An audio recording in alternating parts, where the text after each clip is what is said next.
what do you mean by religion? What do you mean by religion?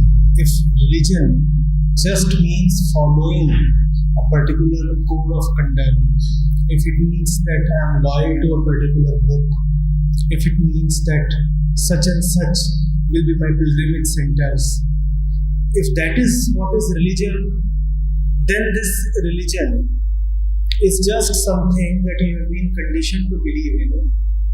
It is just a belief system. And belief systems come and go. Today you can believe in one thing, tomorrow you can believe in something else. These beliefs anyway have no permanency. They don't have a deep root. Because these have been externally implanted. They are not coming from the very depth, the very soil of the mind. So they can change. That is how people keep changing their religions. Every year, lakhs of people change their religion. These religions that can be changed, they anyway don't have any worth. But that is not the true meaning of religion. Real religion cannot be changed. What you can change is your cult or your sect. Panth, that can be changed. Dharma cannot be changed. Because there are no different religions. True religion is just one. How will you change it? There is no second religion. Where will you go? There are many sects. There are 1,000 sects. But there is only one true religion. And that religion is not about following something. That religion is not about visiting a temple or a church or a mosque. That religion is not about being loyal to a particular book. That religion is your own consciousness.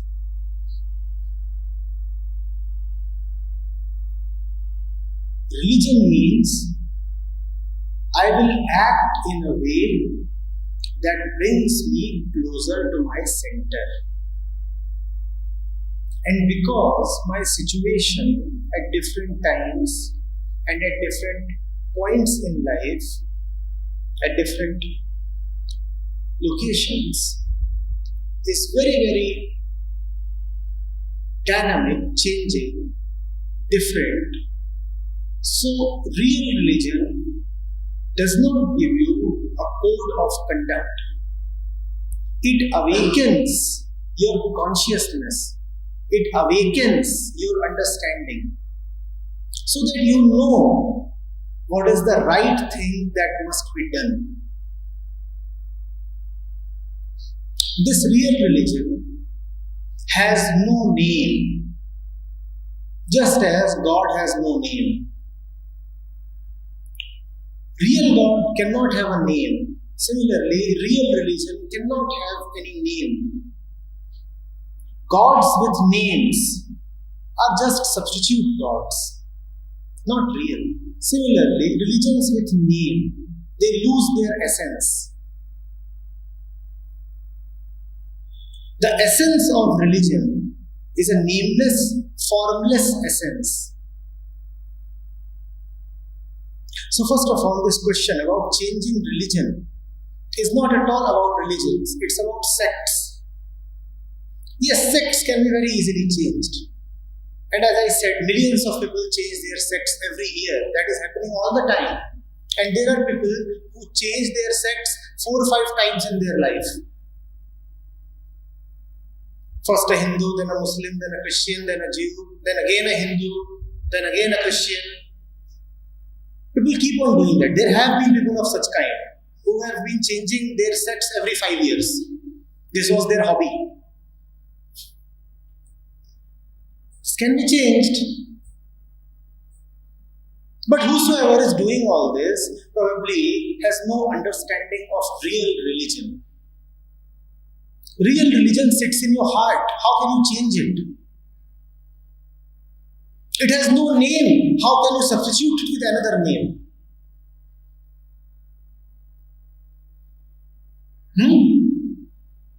See, it's a very good example. You take 4 or 5 candles of different shapes and sizes. You take 4 or 5 candles of different shapes and sizes, right? And you can give each candle a particular name. And each candle has a form, a shape, a color, a size, right? There can be diverse kinds of candles. And all of the candles are then lit. So light is emanating from all the candles. Now the candle can have a name, a form, a light, a history. But will the light have a name, a history? Is the light different from the different candles? Religion is like light. It removes darkness. And it has no distinction. The light coming from different candles is always the same. Always the same. But we miss out on the light and we start focusing on the candle.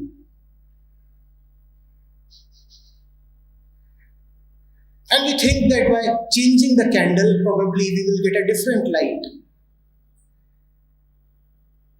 Only a blind man will say that. The man who can see light will say it is pointless changing the candle because the candle is irrelevant.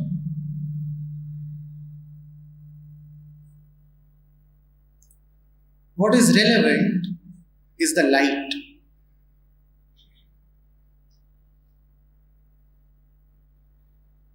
What do you get by changing candles? Look at the light. Light is one. And light has no name. And light is not limited to one area. When light spreads, it spreads all across. Light will not say that I will go only to Hindus. Light will not say that others are kafirs. I will not go to them. Light does not differentiate. Light makes no distinction. When light spreads, it spreads to all.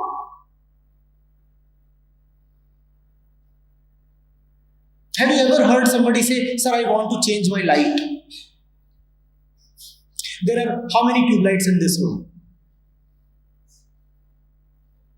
And this floor is experiencing light, right? Light is falling on this floor, correct? Now, break up that light into light coming from this source versus this source versus this source. Try to break up that light. Can you do that? Can you do that? These sources are different. The candles are different. Light falling is one. There is no question of changing religions because there are no religions. There is only religion. Religion has no plural. There are no multiple religions. Sects might be there, and there are thousands of sects. But sects are anyway worthless. Who cares for sects? Who cares for sects? Now you're asking, can one change his religion for love?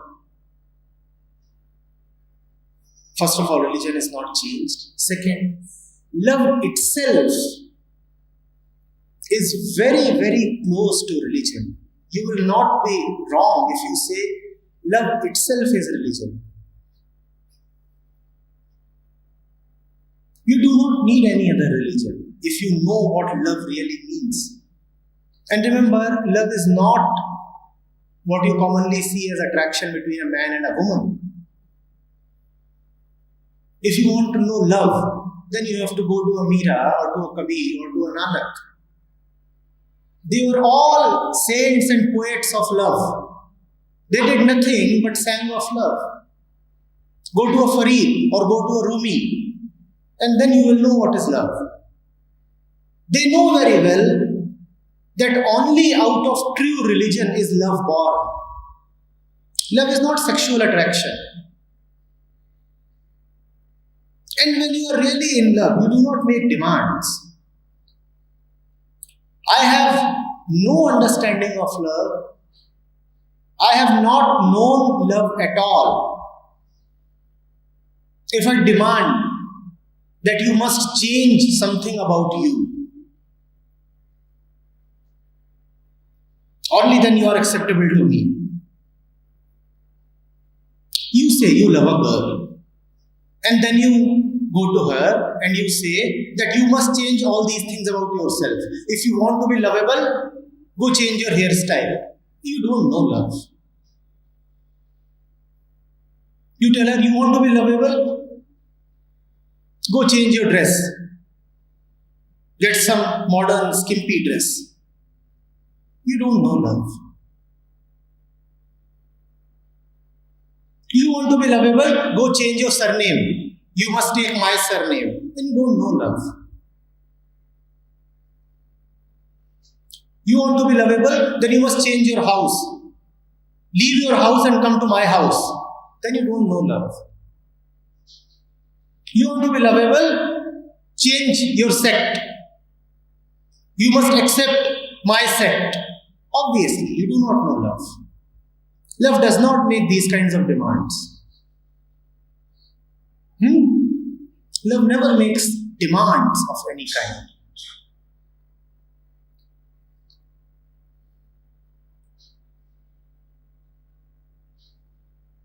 Are you getting it?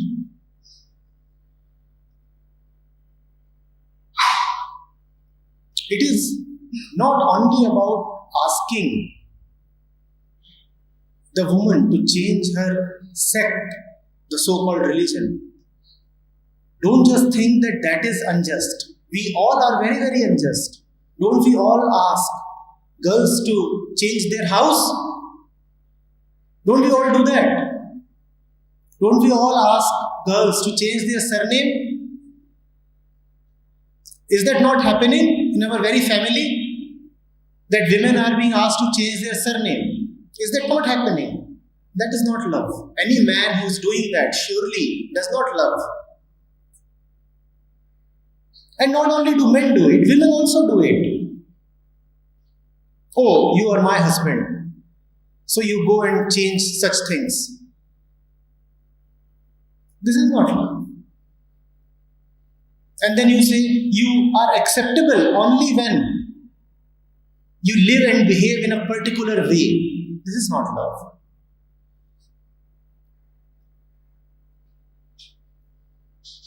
Love is another name for freedom.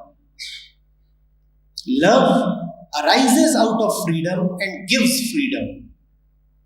Whenever you find that something is limiting your freedom, it cannot be love. Are you getting it?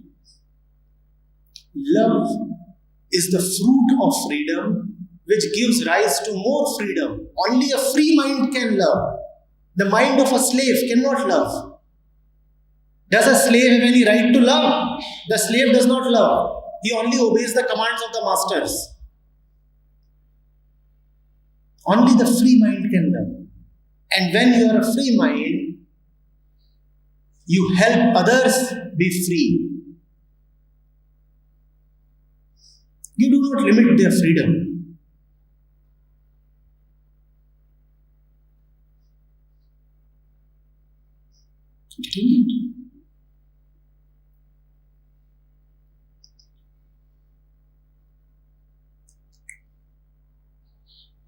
Yes.